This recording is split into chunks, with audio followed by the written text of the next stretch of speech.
Hello everyone आपण समस्तଙ୍କୁ ଆମର YouTube channel fresh Odisha को ମୁଁ स्वागत କରୁଛି।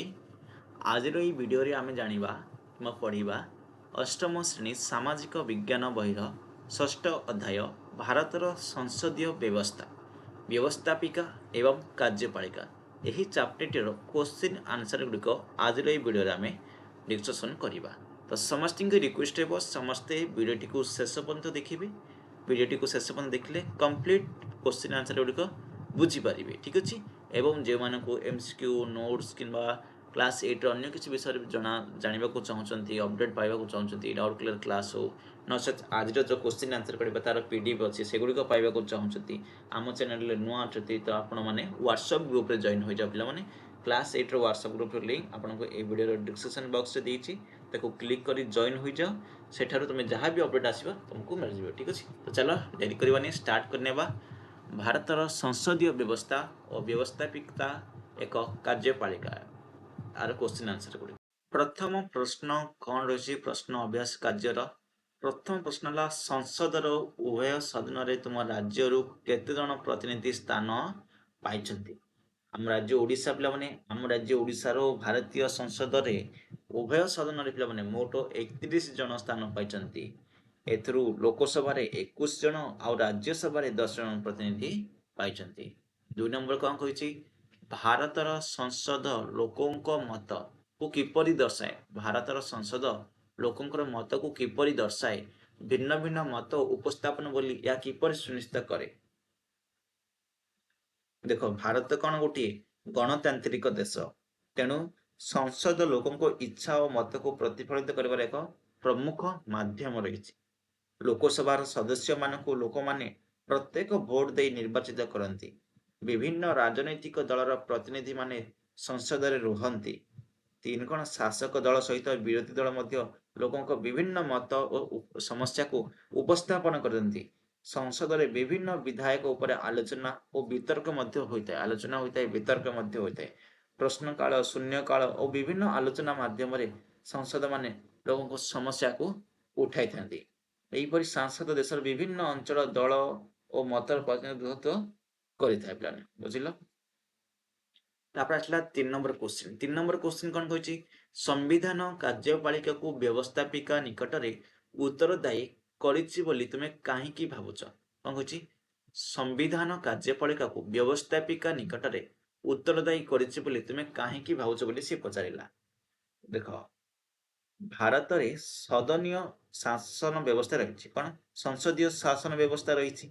एठारे कार्यपालिका व्यवस्थापिका प्रति उत्तरदायी अटे। प्रधानमंत्री और मंत्री परिषद लोकसभा प्रति सामूहिक भाव में उत्तरदायी। मंत्री माने सांसद रे सेमानकर कार्यर व्याख्या दियंती। सांसद माने प्रश्न पचारि सरकार कार्यकलाप उपरे नजर रखती। सरकार बजेट और आर्थिक प्रस्ताव को सदन रे अनुमोदन करिवार आवश्यक रही। लोकसभा रे सरकार अधिकांश हराइले अनस्था प्रस्ताव मध्य सरकार को पदत्याग करने को पड़ता है पिला माने। तेणु कार्यपालिका उपर सदनीय संसदीय नियंत्रण रही पिला माने। ओके एबे आसला पिला माने 4 नंबर कौन अच्छी आम केंद्र स्तर में 2 सदनीय व्यवस्थापिका काहेकि ग्रहण करछि। आमे केंद्र स्तर में 2 सदनीय व्यवस्थापिका काहेकि ग्रहण करछि पिला माने। देखो केंद्र स्तर में 2 सदनीय व्यवस्थापिका अर्थात लोकसभा और राज्यसभा रही।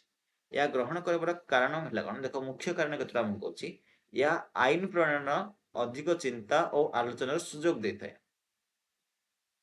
प्रथम कारण कौन यह आईन प्रणयन रे अधिक चिंता और आलोचनार सुजोग दिए।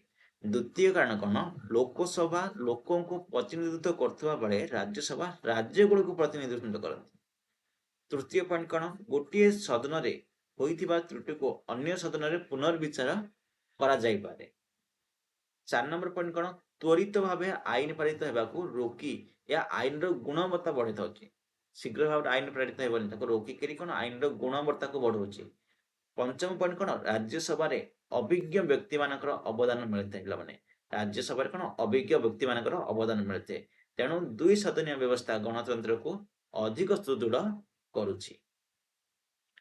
एबे आसले पिला माने 5 number point sorry 5 number question.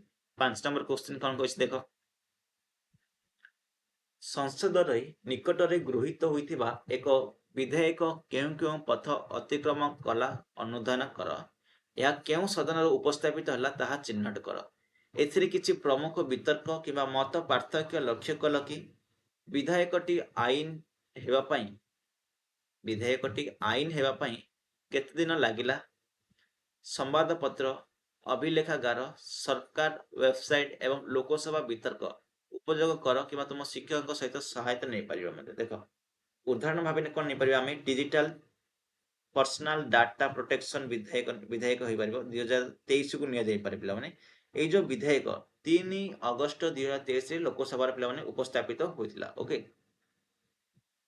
ये जो विधेयक 3 अगस्ट 2023 लोकसभा उपस्थापित होता लोकसभा आलोचना और वितर्क पर यह 7 अगस्ट 2023 पारित होता या पर राज्यसभा आलोचना हुई 9 अगस्ट 2023 पारित होता राष्ट्रपति सम्मति 11 अगस्ट 2023 मिलता या पर यार आईन रे परिणत होता पे यही विधेयक उपरे व्यक्तिगत तथ्यर सुरक्षा डिजिटल अधिकार और तथ्य व्यवहार भली विशेष उपर आलोचना होता उपस्थापना ठारू राष्ट्रपति सम्मति पर्यंत प्राय 8 दिन समय लगी पे बुझल ये तुम उत्तर भाव में लिखि पार ए 6 नंबर क्वेश्चन 6 नंबर क्वेश्चन कौन कही निकटरे संसद द्वारा गृहीत एक आईन बाछि नियो संसद द्वारा गृहीत होता गोटे आईन टी बाछि नेबा तुम माने भिन्न भिन्न दल गढ़ी यही प्रक्रिया भिन्न भिन्न भाग में अभिनय करने कही वितर्कतार कौन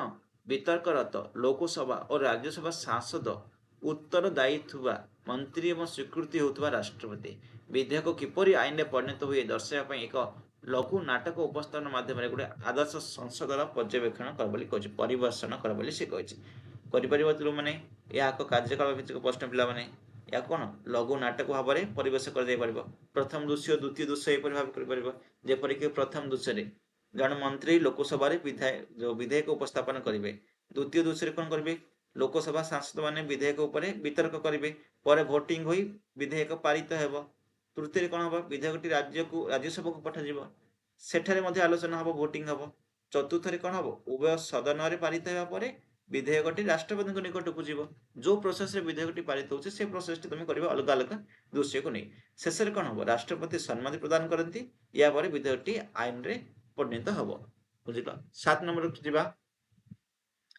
7 नंबर कौन कह प्रबल समर्थन रे महिला संरक्षक विधेयक 2023 गृहीत है अनेक वर्ष धरी आलोचना होता यह गृहीत होगा 25 वर्ष अधिक समय नेबार कारण कौन हो महिला संरक्षण विधेयक दीर्घ समय धरी आलोचनार विषय हो रही यह गृहीत होबार विलंब होबार कारण केतोटी कौन थिला यहाकु नै विभिन्न राजनीतिक दलर मतभेद थिला महिला संरक्षण जो आभ्यंतरीण बंटन विशेषकर पछुआ वर्गर महिला मानकर प्रतिनिधित्व मतभेद रही पे निर्वाचनी राजनीति और दलगुड़िकर भिन्न राजनीतिक स्वार्थ या प्रगति को प्रभावित करथिला आईनगत और सांविधानिक परिवर्तन आवश्यकता थिला या समस्त दल सम्मति आने सहज हो पे यही कारण दीर्घ आलोचना पर 2023 महिला संरक्षण विधेयक पारित होता महिला संरक्षण आईन टी पारित होता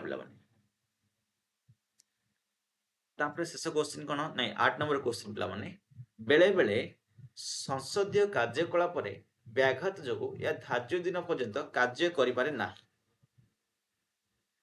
आईन गुणवत्ता एवं लोक माने प्रतिनिधित्व रखि आस्था यह द्वारा किपर प्रभावित होता है तुम भावुच पे संसद हूँ देशर आईन प्रणयर प्रमुख संस्था संसदीय कार्यकलाप बारंबार बाधाप्राप्त हेले यार नकारात्मक प्रभाव पड़ुछि कौन कौच विधेयक उपर पर्याप्त आलोचना हो पार ना लोकों समस्या और मत सठिक भाव उपस्थापित हो पार ना आईन त्रुटि चिन्हट कर सुजोग कमी जाऊँगी संसदर उत्पादनशीलता समय नष्ट होची बारंबार व्याघात घटिले लोक मानकर सांसद और गणतांत्रिक संस्था प्रति आस्था कमी जाऊँगी सेटा गोटे मेट पॉइंट अच्छी तेणु संसदर विशृंखलित एवं अर्थपूर्ण आलोचना होगा आवश्यक रही पे 9 नंबर क्वेश्चन जा 9 नंबर क्वेश्चन कौन कही 9 नंबर क्वेश्चन कही कि छात्र छात्री मानक मध्य एक स्वार्थन्वेषी ଗୋଷ୍ଠୀ ଗଠନ କରି ତୁମେ ତୁମ ସାଂସଦ କିମ୍ବା ବିଧାୟକଙ୍କୁ ପଚାରିବା ନିମନ୍ତେ କେତେକ ପ୍ରଶ୍ନ ତାଲିକା କରିପାରିବ କି? ଏହି ପ୍ରଶ୍ନ ସାଂସଦ କିମ୍ବା ବିଧାୟକଙ୍କ କ୍ଷେତ୍ରରେ କିପରି ଭିନ୍ନ ଭିନ୍ନ ହୋଇପାରିବ? ଦେଖ କେତେଟା ପ୍ରଶ୍ନ ତୁମେ ତିଆରି କରିବ ପିଲାମାନେ ସାଂସଦକୁ ପଚାରିବା ପାଇଁ, ଯେପରିକି ଆମ ଅଞ୍ଚଳରେ ରେଳ ଜାତୀୟ ରାଜପଥ ବିକାଶ ପାଇଁ କ'ଣ ପଦକ୍ଷେପ ନେବ? କେନ୍ଦ୍ରୀୟ ଯୋଜନାର ଲାଭ ଆମ ଅଞ୍ଚଳକୁ ଲୋକଙ୍କୁ କିପରି ମିଳିବ? ଆମ ଅଞ୍ଚଳରେ ଶିକ୍ଷା ନିଯୁକ୍ତି ସମସ୍ୟା ସଂସଦରେ କିପରି ଉଠାଇବ? ଯୁବକମାନଙ୍କ ପାଇଁ କେନ୍ଦ୍ର ସରକାର କେଉଁ ଯୋଜନା ଆଣିବାକୁ ଚେଷ୍ଟା କରିବେ?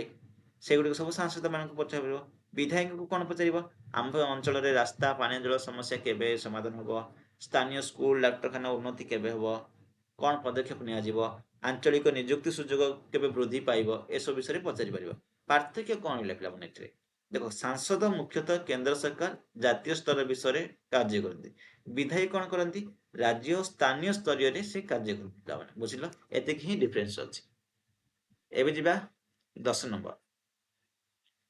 ଭାରତୀୟ ଗଣତନ୍ତ୍ରରେ ନ୍ୟାୟପାଳିକା କେଉଁ ଭୂମିକା ତୁଲାଇଥାଏ? ଭାରତୀୟ ଗଣତନ୍ତ୍ରରେ ନ୍ୟାୟପାଳିକାଟି କେଉଁ ଭୂମିକା ତୁଲାଇଥାଏ? ଏହା ସ୍ୱାଧୀନ ନ୍ୟାୟପାଳିକା ନଥିଲେ ଆମେ କ'ଣ ଅସୁବିଧା ହବ ଆମର ସେଇଟା ବୋଲି ସେ ପଚାରେ। ଦେଖ ଭାରତୀୟ ଗଣତନ୍ତ୍ରରେ ନ୍ୟାୟପାଳିକା ଏକ ଅତ୍ୟନ୍ତ ଗୁରୁତ୍ୱପୂର୍ଣ୍ଣ ଅଙ୍ଗ। ଭାରତୀୟ ଗଣତନ୍ତ୍ରରେ ନ୍ୟାୟପାଳିକା ହେଉଛି ଗୋଟିଏ ଗୁରୁତ୍ୱପୂର୍ଣ୍ଣ ଅଙ୍ଗ। ଏହାର ଶୀର୍ଷରେ ସୁପ୍ରିମକୋର୍ଟ, ତାପରେ ହାଇକୋର୍ଟ, ତାପରେ ଅଧସ୍ଥ ଅଦାଲତ ଗୁଡ଼ିକ ରହିଛି। ନ୍ୟାୟପାଳିକାର ମୁଖ୍ୟ ଭୂମିକା କ'ଣ ପିଲାମାନେ? ସମ୍ବିଧାନର ସୁରକ୍ଷା କରିବା, ନାଗରିକଙ୍କ ମୌଳିକ ଅଧିକାରକୁ ସୁରକ୍ଷା ଦେବା, ଆଇନର ବ୍ୟାଖ୍ୟା ରଖିବା, ସରକାର କାର୍ଯ୍ୟ ସମ୍ବିଧାନ ସମ୍ମତ କି ନୁହେଁ ତାହା ଯାଞ୍ଚ କରିବା, କେନ୍ଦ୍ର ଓ ରାଜ୍ୟ ମଧ୍ୟରେ ବିବାଦର ସମାଧାନ କରି ନାଗରିକମାନଙ୍କୁ ନ୍ୟାୟ ପ୍ରଦାନ କରିବା। ସ୍ୱାଧୀନ ନ୍ୟାୟପାଳିକା ନଥିଲେ ସରକାର କିମ୍ବା ଅନ୍ୟ ପ୍ରଭାବଶାଳୀ ବ୍ୟକ୍ତି ନ୍ୟାୟ ପ୍ରକ୍ରିୟାକୁ ପ୍ରଭାବିତ କରିପାରନ୍ତେ। ନାଗରିକଙ୍କ ମୌଳିକ ଅଧିକାର ସୁରକ୍ଷିତ ରହିନଥାନ୍ତା ଏବଂ ସରକାର କ୍ଷମତାରେ ଅପବ୍ୟବହାର ବଢ଼ି ପାରିଥାନ୍ତା। ତେଣୁ ସ୍ୱାଧୀନ ନ୍ୟାୟପାଳିକା ଗଣତନ୍ତ୍ର, ସମ୍ବିଧାନ ଓ ନାଗରିକଙ୍କ ଅଧିକାରର ଗୋଟିଏ ରକ୍ଷା କବଚ କହିଲେ ଚଳେ ପିଲାମାନେ। ଠିକ ଅଛି, 10ଟା ପ୍ରଶ୍ନ ଆଜି ଡିସ୍କସନ କଲେ ପିଲାମାନେ। ଆଶା କରୁଛି 10ଟା ପ୍ରଶ୍ନ ତୁମେ ଜାଣିପାରିଥିବ। PDF ଚାହୁଁଛ, ଅନ୍ୟ ନୋଟ୍ ଚାହୁଁଛ, ସମସ୍ତେ WhatsApp ଗ୍ରୁପରେ ଜଏନ୍ ହୋଇଯିବ। ତ ଚାଲନ୍ତୁ ଆଜିର ଭିଡ଼ିଓଟି ଏଇଠି ରଖିବା, ପୁଣି ମିଶିବା ନେକ୍ସଟ ଭିଡ଼ିଓରେ ଗୋଟେ ନୂଆ ଟପିକ ନେଇ। ଯଦି ଭିଡ଼ିଓଟି ଭଲ ଲାଗୁଛି ଭିଡ଼ିଓଟିକୁ ଲାଇକ୍ କର, ସେୟାର କର ଏବଂ ସବସ୍କ୍ରାଇବ କର। ଠିକ ଅଛି, ପୁଣି ମିଶିବା ନେକ୍ସଟ ଭିଡ଼ିଓରେ।